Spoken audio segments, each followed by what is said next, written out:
Isang napakagandang seremonya ng kasal ang ginanap sa baybayin ng Bosphorus, isa sa mga pinakasikat na lugar sa Istanbul.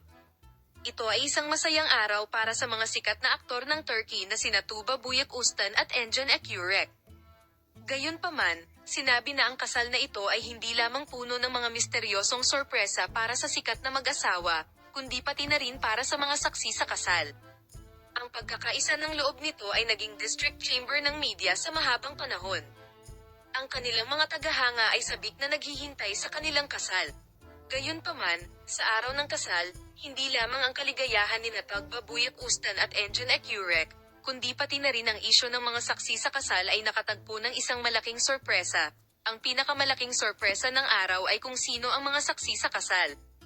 Hindi tulad ng mga sikat na mukha na inaasahan ng lahat, ang mga saksi na pinili ng mag-asawa kahapon ay medyo pambihira at ang pagpipiliang ito ay nagulat sa lahat.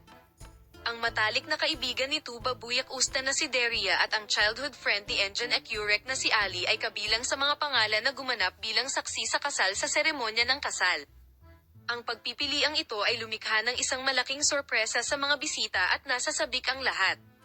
Pinuri ng matalik na kaibigan ni Tuba Büyüküstün na si Derya, na gumawa ng madamdaming pananalita, ang pagkakaisa at pagkakaibigan ng mag-asawa at sinabing lagi niyang makakasama ang mga ito para sa kanilang kaligayahan. Sinabi ng kaibigan ni Engin Ekürek noong bata pa na si Ali na ang pagmamahal at paggalang na nadama ng nobya at nobyo para sa isa't isa ay apektado ang lahat at kasama sila sa espesyal na araw na ito, sinabi niyang masaya siya na naroon. Ang seremonya ng kasal ay naganap sa isang kapaligiran na puno ng mga romantikong sandali. Ipinahayag muli ni Tuba Büyüküstün at Engin Ekürek ang kanilang pagmamahalan sa pamamagitan ng pagpapakasal. Mga hindi malilimutang sandali ang naranasan habang ang mga bisita ay nasiyahan sa pagbabahagi ng kaligayahan ng mag-asawa.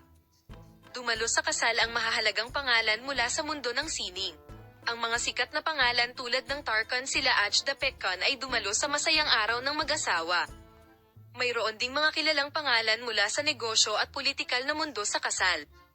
Ang kasal ng sikat na mag-asawa ay nakakuha ng pansin sa pagiging simple at katapatan nito. Humigit kumulang 200 katao ang dumalo sa kasal, kung saan ang lahat ay sinamahan ng isa't isa sa isang mainit at palakaibigan na kapaligiran. Ang kaligayahan ni Tuba Büyüküstün at Engin Ekürek ay nakoronahan sa mga ngiti na makikita sa mga mukha ng mga bisita.